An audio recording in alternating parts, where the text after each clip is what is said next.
तो प्रकृति पूजक हम आदिवासी है। तो जिस प्रकार से हम अनाज को पूजते हैं उसी प्रकार हम पशुओं को भी पूजते हैं। उसी प्रकार हम होली का पर्व आता है तो वो भी हमारा फसली त्यौहार के तौर पर ही आता है। हमारा अच्छा फसल पक जाती है, पूरे साल खाने लायक हो जाता है, तो हम धूमधाम से ऐसे ही हम त्यौहार को मनाते हैं।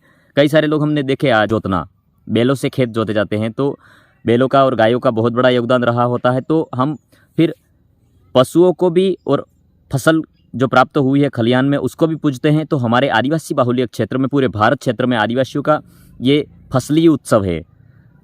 तो फसली उत्सव पर कई सारे हमारे एसटी भाइयों ने भी, मैं किसी का मतभेद नहीं कर, सभी को जय जोहार, जय आदिवासी, जय भील प्रदेश। साथियों, आप सभी को मेरे परिवार की तरफ से और पूरे भील प्रदेश की तरफ से, पूरे भारत देश के तमाम मेरे SC, ST, OBC, minority, general, तमाम समुदाय को मेरा, आप सभी को इस फसली त्यौहार पर आप सभी को सेवा जोहार करता हूँ।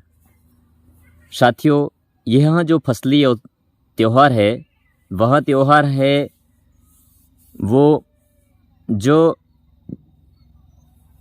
हमारे भीली भाषा में कहते हैं, जो समाह वाले जी खेते वे खेते 4 મહિનામાં અસલ થાય જાય ને પછી પાકી જાય આણા બાદ ખળે લાવીને વળની પોહરામાં રેડી આણા પહેલું ખળામાં વિની પૂજન થાય તે जी फसली उत्सव कहेवाय है हमार। और हमारा जो फसली उत्सव के साथ साथ जो प्राचीन समय से हमारे मानव समुदाय के साथ में जो हमारे पशुपालन का बहुत बड़ा गहरा संबंध रहा है। तो पशुपालन में जिस तरीके से पशुओं ने हमारा मानव समुदाय की अस्मिता को, बुनियादी सुविधाओं की आपूर्ति करने के लिए जो परस्पर पशुओं और मानवों का संबंध रहा, जिस तरीके से हमारे आदिवासी बाहुल्य क्षेत्र हो, पूरे भारत क्षेत्र में अगर कोई गरीबी रेखा से ऊपर उठा है तो एक पशुपालन बहुत बड़ा अच्छा सहयोग रहा है। और खेती में भी पशुओं का बहुत ही बड़ा योगदान रहता है। और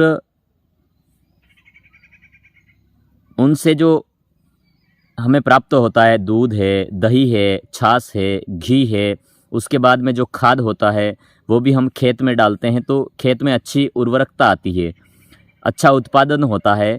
और तो इसीलिए हम लोग जो 4 महीनों की खेती होती है उस खेती की जो फसल होती है वो फसल ले लेते हैं। प्राप्त करने के बाद जब खेतों से खलिहान में ले आते हैं, खलिहान में ले आने के बाद में जब फसल की भी पूजा करते ही करते हैं, उसके साथ साथ में जो हमारा इस फसल को करने में जिसका योगदान रहा है, किसके माध्यम से हुई है, जैसे खेत जोतना, बैलों से खेत जोते जाते हैं तो बैलों का और गायों का बहुत बड़ा योगदान रहा होता है। तो हम फिर पशुओं को भी और फसल जो प्राप्त हुई है खलिहान में उसको भी पूजते हैं। तो हमारे आदिवासी बाहुल्य क्षेत्र में, पूरे भारत क्षेत्र में आदिवासियों का ये फसली उत्सव है। तो फसली उत्सव पर कई सारे हमारे एसटी भाइयों ने भी, मैं किसी का मतभेद नहीं करना चाहूँगा, लेकिन हमारे जो भाई है, हमारे समुदाय के भी है, तो ये लोग हमारे त्यौहार को, जो फसली त्यौहार है दिवाली, उस त्यौहार को कई सारे लोग किसी का पोस्ट लगा के उस पर मतलब दीपावली की शुभकामनाएं अर्पित करते हैं। उसका, उस अंधविश्वास वाली पोस्ट से इस हमारा फसली उत्सव से कोई लेना देना नहीं है। हमारा फसली उत्सव हमारे 4 महीनों की जो फसल होती है, बारिश वाली, समाह वाले, जुलाई, अगस्त, सितंबर, अक्टूबर, नवंबर में जो धान वगैरह और है, जो मक्की है, वो खलिहान में आ जाती है, उसके उपलक्ष्य में और पशुओं को और अनाज को साथ में पूजा जाता है, इसलिए हमारा फसली उत्सव कहा जाता है। वैसे के वैसे हमारा जो त्यौहार आता है, जैसे अभी गेहूँ कर दिए हैं, गेहूँ की जो कटाई होगी, चनों की कटाई होगी और सरसों की कटाई होगी, जब वो कटाई होगी तो उस समय भी हमारा त्यौहार आएगा, होली। तो अब उस समय भी हम लोग, जब होली पर जो फसल गेहूं की तैयार हो जाती है और कुछ खेतों में रह जाती है, तो वो जो गेहूं के जो बालियाँ होती है उसको भी अघर्य करते हैं हम अग्नि में। कुछ बालियाँ होती है वो नाचते हुए ढोल के साथ में हमारी अच्छी फसल पक जाती है। उसके बाद हम होली पे नाचते हुए जो जो लाडी और वर होते हैं वो शादीशुदा हो जाने के बाद जो प्रथम होली होती है उनकी, तो उस होली पर जो गेहूँ की फसल को ले जा कर के होली में नाचते हुए उसके गेहूँ के बालियों को अघर्य करते हैं और पानी भी डालते हैं। ऐसा हमारा आदिवासियों की बहुत रूढ़ी परंपराओं से हम स्वचालित होते आने वाले लोग हैं। हमारा इस बाजारीकरण से और जो किसी बनाई हुई तकनीकी द्वारा जो पोस्टर आते हैं या किसी दूसरे मानवों द्वारा निर्मित किसी काल्पनिक देवी देवताओं को पूजने का हमारा कोई वो नहीं है। हमारा जो अनाज को पूजने का है तो प्रकृति पूजक हम आदिवासी है। तो जिस प्रकार से हम अनाज को पूजते हैं उसी प्रकार हम पशुओं को भी पूजते हैं। उसी प्रकार हम होली का पर्व आता है तो वो भी हमारा फसली त्यौहार के तौर पर ही आता है। हमारा अच्छा फसल पक जाती है, पूरे साल खाने लायक हो जाता है, तो हम धूमधाम से ऐसे ही हम त्यौहार को मनाते हैं। कई सारे लोग हमने देखे आज तो किसी काल्पनिक देवी देवताओं के पोस्टर लगा के, फोटो लगा के भी हमारे समाज को अंधविश्वास में ढकेलने का प्रयास कर रहे हैं। तो किसी देवी देवता का इस दीपावली से कोई हमारा लेना देना नहीं आदिवासियों का। हमारा एक फसली त्यौहार है। हमारे दूसरे समुदाय से भी लोग होंगे, वो उनको ठेस पहुंचने वाली बात नहीं है, लेकिन हमारा आदिवासियों का जो पर्व है वो फसली त्यौहार है।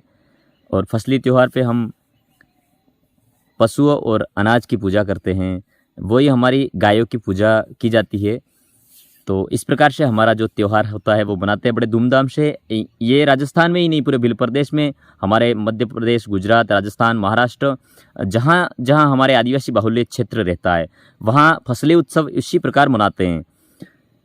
तो ये जानकारी आपको कैसी लगी? मैं आशा उम्मीद करता हूँ आपको अच्छी लगी होगी।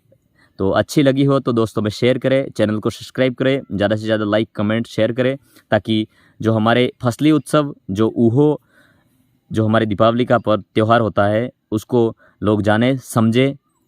और हमारे लोगों को जिस तरीके से ज़्यादा हमारे आदिवासी भाइयों को बाजारीकरण में धकेला जाता है, तो मेरे भाइयों से भी कहना चाहूँगा, आप लोग बाजारीकरण में ज़्यादा धंसे नहीं।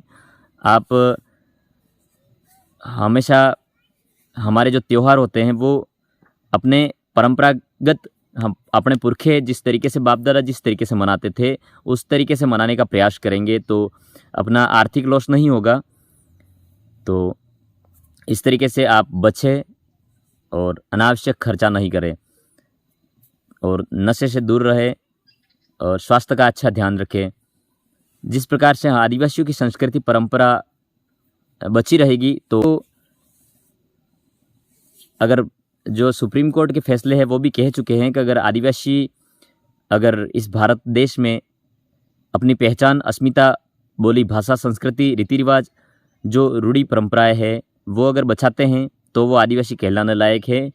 नहीं तो वो जिस प्रकार से काल्पनिक देवी देवताओं के ढोंग में फंसते जा रहे हैं, जिस प्रकार से फंसेंगे तो हम आदिवासियों का नाश होना एक कह सकते हैं। तो आप मेरे भाई, जितने भी भारत के तमाम आदिवासी समुदाय के भी हो भाई देख रहे हैं, तो ज़्यादा से ज़्यादा अपने रूढ़िगत परंपरा और हमारे नैसर्गिक पूजा पद्धति को अपनाएं तो ज़्यादा बेहतर होगा।